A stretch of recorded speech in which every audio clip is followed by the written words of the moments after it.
Assalamualaikum warahmatullahi wabarakatuh. Alhamdulillah kita bertemu lagi sambungan siri video saya menjelaskan buku saya Zikir Selepas Solat Antara Sunnah dan Bid'ah. Alhamdulillah dalam siri video ini kita sudah pun sekarang ini masuk ke bahagian D, yakni cara zikir selepas solat. Sebelum ini adalah lafaz-lafaz zikir dan bilangannya. Kali ini cara kita melakukan zikir tersebut. Sebelum itu saya akan mengupas terlebih dahulu secara umum, yakni adab berzikir kepada Allah Subhanahu Wa Taala. Tuan-tuan dan puan-puan yang dirahmati Allah, satu perkara yang sangat penting untuk kita semua sedari ialah apabila kita berzikir, kita sedang mengingati Allah, kita sedang menyebut nama Allah. Oleh itu, dalam rangka kita mengingati Allah, dalam rangka kita menyebut nama Allah, hendaklah kita mengingati Allah, hendaklah kita menyebut nama Allah dengan adab yang dikehendaki oleh Allah. Ini penting kerana sebahagian umat Islam, mereka berzikir dengan adab yang disukai oleh mereka, dengan adab yang dikehendaki oleh mereka, bukan dengan adab yang dikehendaki oleh Allah Subhanahu Wa Taala.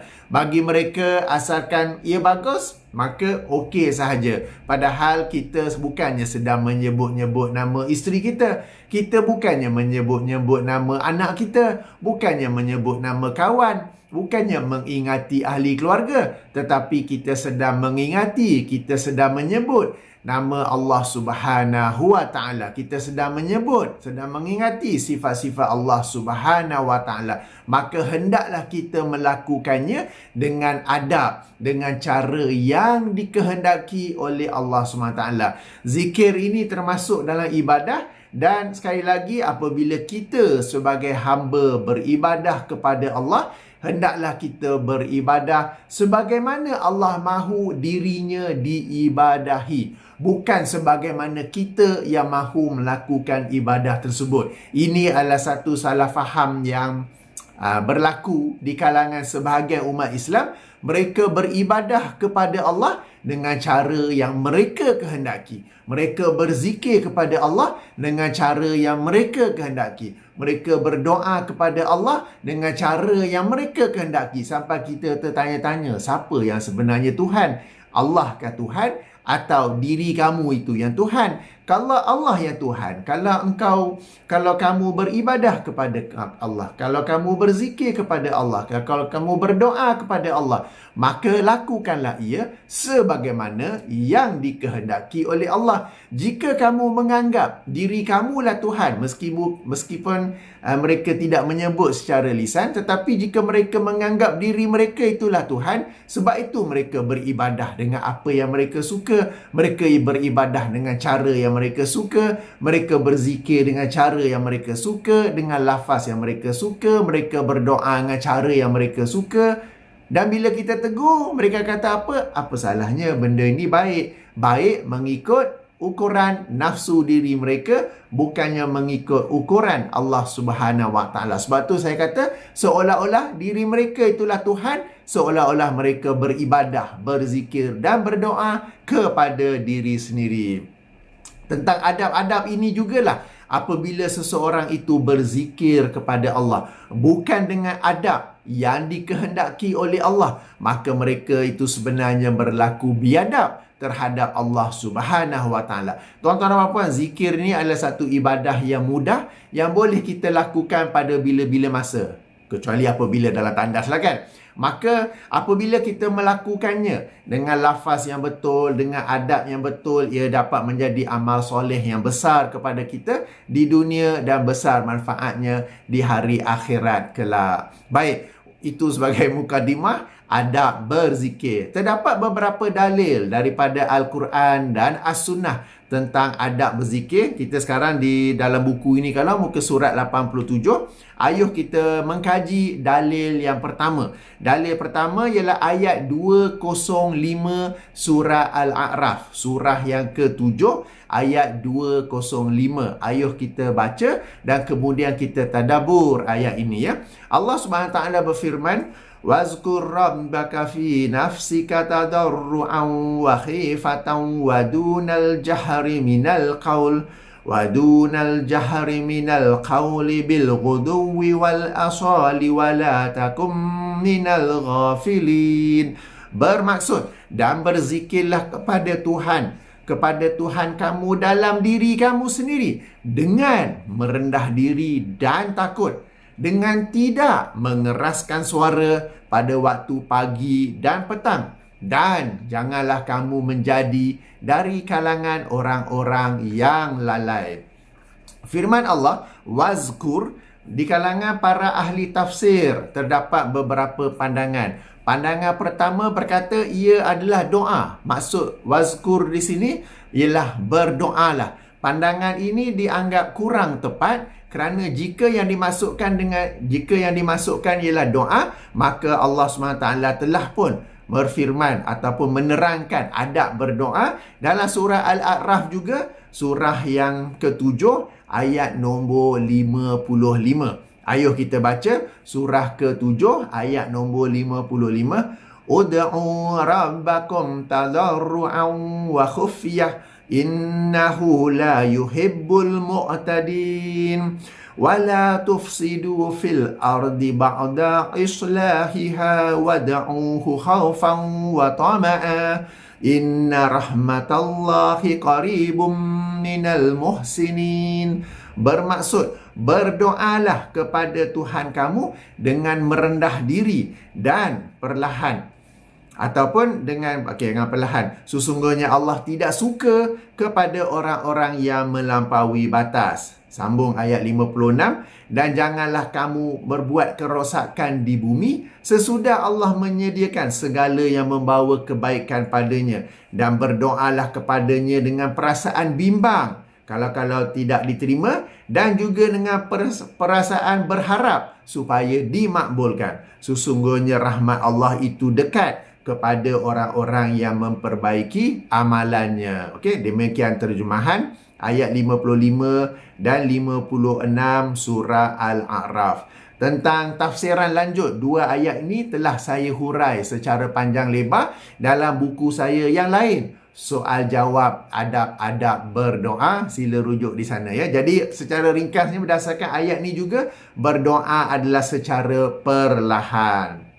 Dan perhatikan apakah yang dimasukkan oleh Allah SWT dengan orang-orang yang melampaui batas. Dan juga janganlah melakukan kerosakan di bumi. Sebab Allah mulakan ayat ini dengan adab berdoa. Okay, dengan adab berdoa, berdoalah kepada Tuhanmu dengan merendah diri dan perlahan.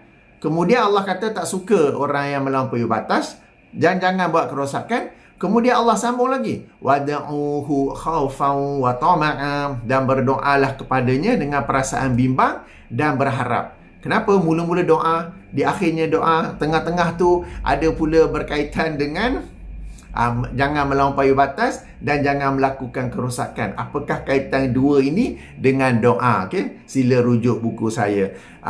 Poin penting di sini, satu poin penting ialah dalam dalam aplikasi Al-Quran masing-masing, dalam handphone masing-masing, baik iOS ataupun Android, sila bookmark, sila tanda surah Al-A'raf, surah ke-7 ayat 55 dan surah Al-A'raf ke-7 ayat 205. Kalau tak ada fungsi bookmark, tak apa, ingat je 55 dan 205. Supaya dalam rangka kita menasihati, dalam kita menegur di kalangan umat Islam yang suka berdoa kuat-kuat, yang suka berzikir kuat-kuat, ingat je, kalau doa kuat, ayat untuk tegur mereka, Al-A'raf 55. Kalau yang suka zikir kuat-kuat, untuk tegur mereka, surah Al-A'raf ayat 205. Okay, ingat je, 55, 205. 55, 205. 55, adab berdoa. 205, adab berzikir. Okay, senang ingat. Baik. So, tafsiran pertama, wazkur dalam ayat 205 surah Al-A'raf merujuk kepada doa. Merujuk kepada doa. Namun pandangan ini dikritik ataupun dianggap tidak tepat kerana jika yang dimaksudkan adalah doa, maka ia telah pun Allah cerita adabnya dalam ayat 55 dan 56 surah Al-A'raf. Ada pandangan lain yang berpandangan wazkur di sini ialah membaca Al-Quran. Ada juga yang berpandangan wazkur di sini ialah bacaan dalam solat. Namun yang tepat ialah wazkur di sini ialah berzikirlah. Berzikirlah kepada Tuhanmu, ya. Dan bila kita sebut zikir, dalam zikir itu sendiri masuk, dalam zikir itu sendiri masuk baca Al-Quran, sebab baca Al-Quran itu pun sebenarnya satu bentuk zikir. Dan dalam tu juga masuk bacaan dalam solat, sebab bila kita salah solat, kita sedang baca bacaan-bacaan dalam solat, kita juga sebenarnya sedang berzikir kepada Allah. Maka wazkur dengan pengertian zikir adalah yang paling tepat. Dan zikir itu juga adalah sesuatu yang luas pengertiannya. Masuk ke dalamnya itu ialah membaca Al-Quran, masuk ke dalamnya ialah bacaan dalam solat. Bahkan boleh juga dikatakan masuk dalam pengertian zikir itu ialah berdoa. Kerana tidaklah seseorang itu berdoa melainkan dia ingat kepada Allah dan dia berharap kepada Allah SWT untuk dipohon perlindungan ke, atau dia inginkan sesuatu hajat ke. Okey. Jadi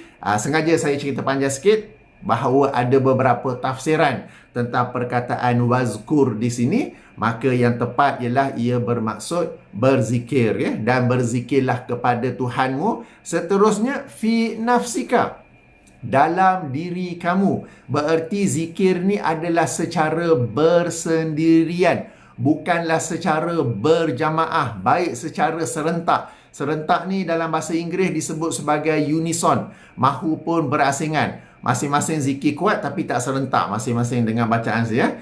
Ini berdasarkan sekali lagi firman Allah SWT, fi nafsika wazkur rabbaka fi nafsika. Berzikirlah kepada Tuhan engkau dalam diri engkau, dalam diri kita sendiri. Jadi bukanlah untuk kita melakukannya secara berjamaah, tetapi secara berseorangan.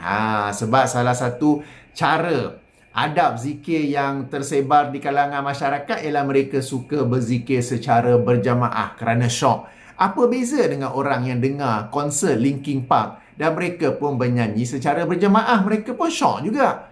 Apa beza orang yang dengar konsert sekian-sekian artis dan mereka pun ikut sama-sama menyanyi sama-sama secara serentak, secara unison, mereka pun rasa syok juga. Okay, jadi tak ada beza. Jadi beza zikir yang Allah SWT mahu dirinya dizikiri, kalau boleh sebut macam tu, ialah secara berseorangan dalam diri masing-masing. Okey? Bukan saya sebut, tetapi ayat 205 surah Al-A'raf. Kemudian Allah berfirman apa lagi?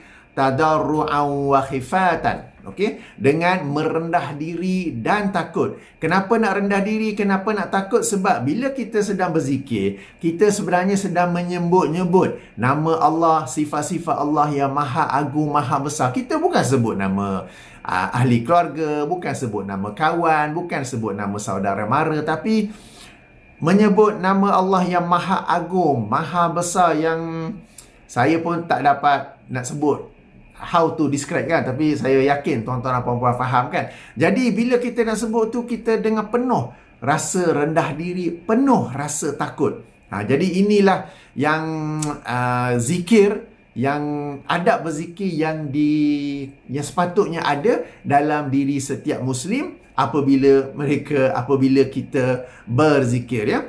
Jadi bila kita berzikir dengan perasaan rendah diri, perasaan takut, ia akan melahirkan rasa gementar dalam hati, sebagaimana firman Allah Subhanahu Wa Taala dalam surah An-Anfal, surah yang ke-8 ayat nombor 2. Surah ke-8 ayat nombor 2, di mana Allah Subhanahu Wa Taala berfirman, innamal mu'minuna allazina iza zukirallahu sekali lagi. Innamal mu'minuna allazina iza zukirallahu wajilat qulubuhum wa iza tuliyat alaihim ayatuhu zadatuhum imanan wa ala rabbihim yatawakkalun. Bermaksud, sesungguhnya orang-orang yang beriman. Apakah ciri orang-orang yang beriman? Itu adalah apabila disebut nama Allah, gementarlah hati mereka, sebab mereka tahu yang sedang disebut ni bukan nama member, bukan nama kawan, bukan biasa-biasa, tapi nama Allah. Okey, jadi gementarlah hati mereka, dan apabila dibacakan kepada mereka ayat-ayatnya, yakni ayat Quran itu, bertambahlah iman mereka, dan kepada Tuhan mereka lah mereka bertawakal. Okey, jadi bila seseorang itu berzikir dengan merendah diri dan takut sehingga gementarlah hati. Kalau tak sampai tahap tu, macam mana tak beriman ke? Bukanlah sampai tak beriman. Tetapi kita kata itu target kita dalam rangka kita berzikir. Sambil kita menyebut Subhanallah, Alhamdulillah dengan penuh penghayatan. InsyaAllah kita akan mencapai. Tapi kita cuba dulu. Kita cuba dulu dengan menghadirkan perasaan merendah diri dan takut. Merendah diri dan takut, dan akan datang perlahan-lahan secara bertahap-tahap perasaan gementarlah hati mereka. Surah Al-Anfal, surah ke-8, ayat nombor 2. Okey, seterusnya Allah SWT juga berfirman, kita kembali kepada ayat 205 surah Al-A'raf, setelah tadarru'an wa khifatan, kemudian Allah menyebut adab yang seterusnya, wadunal jahri minal qawli, dan bukanlah dengan suara yang kuat, suara jahar kuat. Jahar ni macam bila kita solat berjamaah subuh, maghrib, isyak, imam membaca secara kuat. Lawannya ialah sir, kita baca secara perlahan, sekadar menggerakkan mulut saja. Menyebut tentang sir ni, apa yang biasa disebut-sebut ataupun diajar di kalangan masyarakat kita, sir itu ialah sendiri sebut, sendiri dengar. Okey, yang ini saya nak minta kita semak balik, sebab sebahagian orang apabila sudah umurnya meningkat, pendengarannya makin kurang. Atau macam orang yang kerja sebagai di tempat yang ada bunyi bising. Walaupun belum tua, pendengaran dah kurang.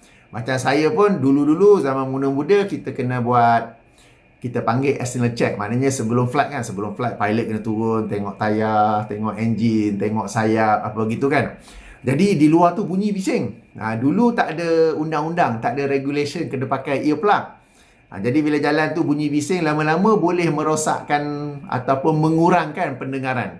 Sekarang saya tak buat lah, co-pilot saya buat kan. Jadi bila pendengaran dah kurang, seseorang itu bila dia diajar, sir itu ialah dia berzikir ataupun bacaan dalam solat, rukun qauli kan, dia kena sebut yang dia sendiri dengar. Tapi bila pendengaran dia dah kurang, dia sebut secara kuat. Bagi dia perlahan saja sebab telinga dia dah out. Tapi kita yang sedang solat berjemaah ada di sebelah, bising betul. Dia sebelah, dia sembahyang Zuhur, Alhamdulillahirabbil alamin. Oi, aku pun nak solat juga ni. Jadi sir sebenarnya cukup dia sebut dengan gerakan bibir dan lidah apa, tak perlu disyaratkan dia kena dengar. Kenapa? Sebab lain orang lain kadar pendengarannya. Bila seseorang itu kadar pendengarannya dah kurang, dia punya sir tu sebenarnya dah dekat nak jahar sebab dia nak kena dengar. Tapi bila dah dekat nak jahar, mengganggu pula jemaah di sebelah ke, di depan ke, di belakang ke. Kadang jemaah tu 2-3 saf kat belakang. Saya boleh dengar dia duk baca Subhanallah, dia duk baca dalam rukuk kan apa. Jadi bacaan sir ni cukup kita gerakkan mulut, lidah apa semua tu, tak semestinya kena dengar telinga sendiri. Baik untuk zikir mahupun bacaan-bacaan dalam solat. Sebab bila kita solat, kita ada rukun qauli kan, di mana kita kena sebut.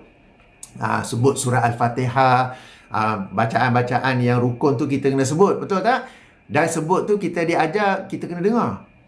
Tapi bila pendengaran dah kurang, dia sebut punya kuat sebab dia yang nak dengar.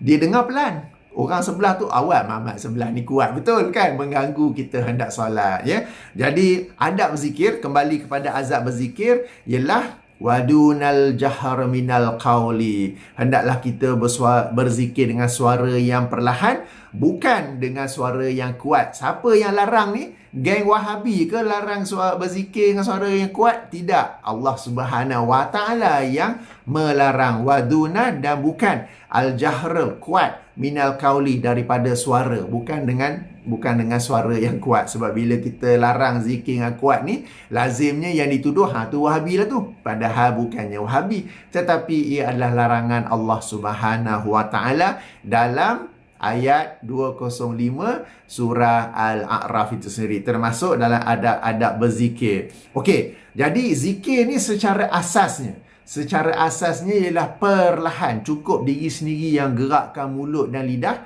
Tak semestinya kena dengar macam saya sebut tadi, kecuali jika terdapat petunjuk daripada sunnah Rasulullah SAW untuk berzikir secara kuat, untuk berzikir secara jahar. Antaranya ialah takbir hari raya, iaitu memang petunjuk daripada Rasulullah SAW ialah berzikir secara kuat. Antaranya zikir selepas solat fardu. Ada dua pandangan di kalangan para ulama. Pandangan pertama ialah zikir selepas solat itu adalah perlahan, kecuali apabila imam ingin mengajar makmum. Bacaan-bacaan zikir, lafaz-lafaz zikir barulah dikuatkan.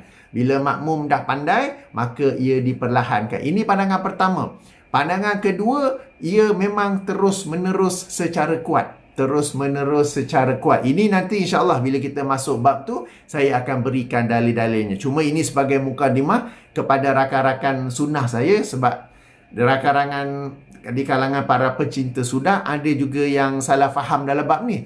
Mereka berpandangan zikir selepas solat mesti secara perlahan, kecuali apabila imam ingin mengajar makmum. Betul, itu juga merupakan pandangan Imam Asy-Syafi'i rahimahullah. Tapi kita kena tahu ada pandangan lain bahawa zikir selepas solat fardu adalah jahar, adalah kuat secara berterusan tanpa terhad imam hendak mengajar makmum atau tidak, dengan syarat, penting, dengan syarat tidak ada makmum masbuk. Jika ada makmum masbuk, hendaklah zikir itu secara perlahan sehingga makmum masbuk habis. Sebab bila zikir secara kuat, ia mengganggu makmum masbuk. Makmum masbuk, dia sedang melaksanakan solat fardu. Cuma dia masuk saf lambat kan. Dia sedang melaksanakan solat fardu. Dia sedang melaksanakan ibadah yang wajib. Zikir selepas solat, ibadah yang sunat. Janganlah ibadah yang sunat mengganggu. Janganlah kita yang hendak melakukan ibadah yang sunat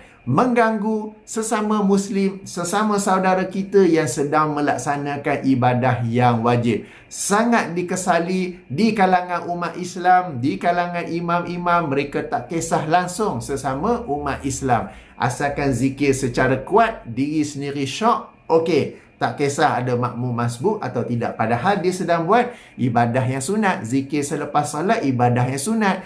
Yang sedang makmum masbuk tu bukannya orang agama lain. Tak, sesama saudara Muslim kita yang sedang melaksanakan ibadah yang wajib. Cuma mereka lewat. Kita sebut sebagai makmum masbuk. Tapi mereka sedang melaksanakan ibadah yang wajib.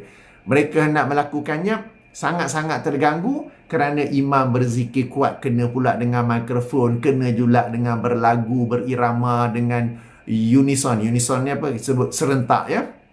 Okey, jadi moga-moga diperhatikan perkara ini. Baik, jadi untuk video ini kita sentuh ayat 205 surah Al-A'raf ini saja sebagai dalil. Dan daripada ayat ini sendiri, satu ayat ni 205 surah Al-A'raf, kita telah pelajari 3 adab. Adab-adab ini, pertama, zikir ialah secara bersendirian, bukan secara berjamaah.